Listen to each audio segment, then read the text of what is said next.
आखिर 1000 साल पहले इतना बड़ा वेनिस शहर पानी के ऊपर कैसे बनाया गया। यहाँ पर ना रोड्स थे, ना जमीन और ना ही पीने का साफ पानी, लेकिन फिर भी वेनिशियंस ने इसको सबसे पावरफुल सिटी बनाकर दिखाया। पर आखिर ये सब मुमकिन कैसे हुआ?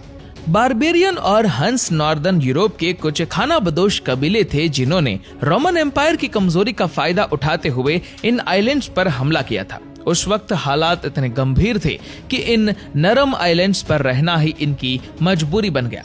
साहिल से 5 किलोमीटर दूर 150 से भी ज्यादा छोटे छोटे मार्शी आइलैंड्स थे, पर इन सभी का एक जैसा हाल था। इसी दौरान एक शख्स जमीन के अंदर धंसता जा रहा था। अपने आप को बचाने के लिए उसने अपनी बोट के चप्पू को जमीन में गाड़ा तो वो कई फीट नीचे जाने के बाद बिल्कुल ठोस हो गया। यहीं से इनको आइडिया आया जो बाद में वेनिस सिटी की बुनियाद बना। यहाँ से चंद किलोमीटर दूर जहाँ आज का क्रोएशिया है, वहाँ के जंगलों से पेड़ों के तने लाए गए और इनको मार्शी आइलैंड्स पर ठोक ठोक कर अंदर गाड़ा गया।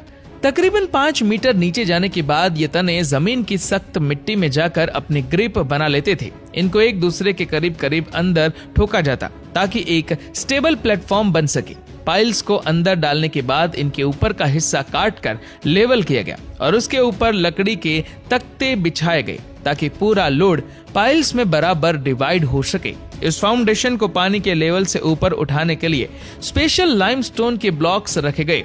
ऊपर पत्थरों का लोड और नीचे 5 मीटर लंबे वुडन पाइल्स। यह सिंपल कॉम्बिनेशन एक मजबूत फाउंडेशन बनाने के लिए काफी था। लकड़ी के तने जो अब पानी के अंदर थे वो फूल कर एक दूसरे में टाइट हो गए और इनके बीच हवा गुजरने की जगह भी नहीं बची। यही वजह है कि वेनिस में जो पाइल्स करीब 1000 साल पहले गाड़े गए थे वो आज तक परफेक्ट कंडीशन में शहर का वजन झेले हुए है। फाउंडेशन डालने के बाद इसके ऊपर बिल्डिंग बनाने का काम शुरू किया गया। वेनिशियंस ने ईंटों से अपने घर बनाए। बिल्डिंग्स को हल्का रखने के लिए घर 3 स्टोरी से ज्यादा बड़े नहीं रखे जाते थे। ईंटों के बीच में लाइमस्टोन के पाउडर से बनाया गया स्पेशल गारा डाला जाता ताकि मजबूती के साथ साथ दीवारें फ्लेक्सिबल भी रहे। फ्लोर्स और अंदर की दीवारें लकड़ी के तख्तों से बनाई गई जिनको बाहर से लोहे की रोड्स डालकर होल्ड किया जाता। यह आइडिया वेनिशियंस में काफी फेमस हो गया और देखते ही देखते इसी तरीके से आइलैंड्स घरों से भरते गए। वेनिस सिटी में अब सबसे ज्यादा जरूरत इन आइलैंड्स को आपस में कनेक्ट करने की थी। पहले 500 सालों तक ये आइलैंड्स आपस में कनेक्टेड नहीं थे, लेकिन जब आबादी काफी बढ़ गई और कारोबार भी ज्यादा होने लगा तो यहाँ का बिजनेस हब, जिसे रियाल्टो कहा जाता है, इसे कनेक्ट करने के लिए यहाँ वेनिस का सबसे पहला स्टोन ब्रिज बनाने का फैसला लिया गया। इसको बनाने के लिए उसी तरीके का सहारा लिया गया जिसकी मदद से यहाँ हजारों घर बने थे। 12,000 से ज्यादा वुडन पाइल्स नहर के किनारे पर लगाई गई और उनके ऊपर 10,000 टन वजनी पत्थर का आर्च ब्रिज कंस्ट्रक्ट किया गया। ये ब्रिज इतना कामयाब हुआ कि पूरे वेनिस में इसी तरीके से पत्थर से बने ब्रिज बनाए जाने लगे। आज भी ये ब्रिज उसी मजबूती से खड़े लोगों का वजन बर्दाश्त कर रहे हैं। यहाँ पैदल चलने वालों का रास्ता कैनाल्स में चलने वाली बोट से बिल्कुल अलग है और सबसे बड़ा फायदा ये है कि कैनाल से कोई कहीं भी उतरकर जल्दी से अपने घर तक पहुँच सकता है। देखते ही देखते वेनिस यूरोप का सबसे ताकतवर और अमीर शहर बन गया और इसकी सबसे बड़ी वजह इसकी लोकेशन थी। मैप में देखा जाए तो ये है एड्रियाटिक सी, जिसके एंड में वेनिस है और ये समंदर सीधा मेडिटेरेनियन सी में जाकर मिलता है और मेडिटेरेनियन सी अफ्रीका, यूरोप और मिडल ईस्ट तीनों से कनेक्टेड है। आज भी गुड्स ट्रांसपोर्ट का सबसे आसान और सस्ता तरीका समुद्री रास्ता माना जाता है, यानी शिप्स आसानी से एड्रियाटिक सी के आखिर तक आ सकती थी, जहां पर आज वेनिस मौजूद है। और वेस्टर्न यूरोप से ईस्ट यूरोप तक गुड्स भेजने के लिए सस्ती कार्गो शिप्स भी वेनिस से ही मिल जाती थी। इसी बिजनेस एक्टिविटी की वजह से वेनिशियंस काफी मालदार हो गए। ये देखते हुए आसपास के देश के लोग भी वेनिस में बसने लगे और देखते ही देखते यहाँ की आबादी काफी बढ़ गई। अब वेनिस में पीने के पानी की डिमांड हद से ज्यादा बढ़ गई। बेशक वेनिस चारों तरफ पानी से घिरा हुआ है, लेकिन ये समंदर का नमकीन पानी है जिसे पिया नहीं जा सकता। वेनिस में पीने का पानी मेनलैंड से ड्रम्स में भर भर के कश्तियों में लाद कर लाया जाता था, लेकिन जब यहाँ की पॉपुलेशन 1,70,000 हुई तो पानी की किल्लत होने लगी। इसके लिए वेनिस में ही आइलैंड्स के चंद हिस्से ऐसे थे जहां कंस्ट्रक्शन नहीं हुई थी।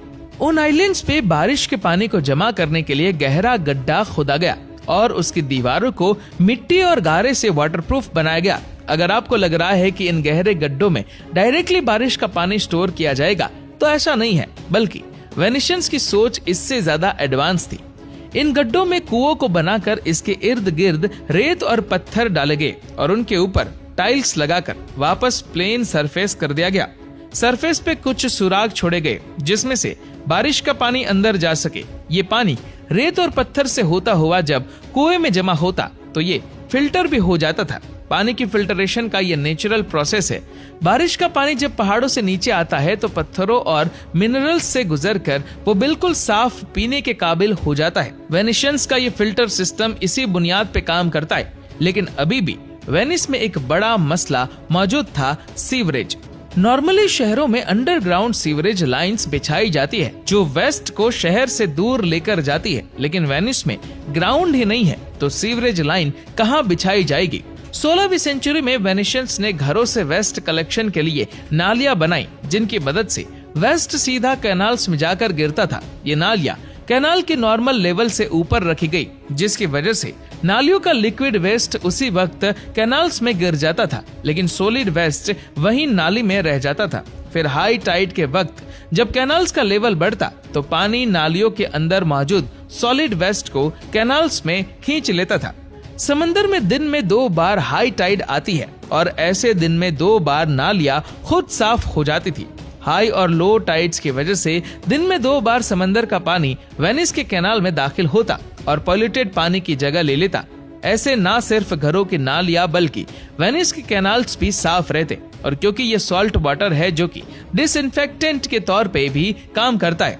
आज भी वेनिस में यही सीवरेज सिस्टम काम कर रहा है। हैरत अंगेज तौर पे 1000 साल पहले जिस इंजीनियरिंग की बदौलत वेनिस को बनाया गया था वो आज तक काम कर रही है। बिल्डिंग, फाउंडेशंस, कैनाल्स, ब्रिजेस और सीवरेज सिस्टम। ये दुनिया का इकलौता ऐसा शहर है जहां ना गाड़ियां है ना मोटर बाइक्स। हर साल वेनिस को 60 लाख लोग विजिट करते हैं, लेकिन अभी यहाँ की लोकल पॉपुलेशन 50,000 से भी कम है।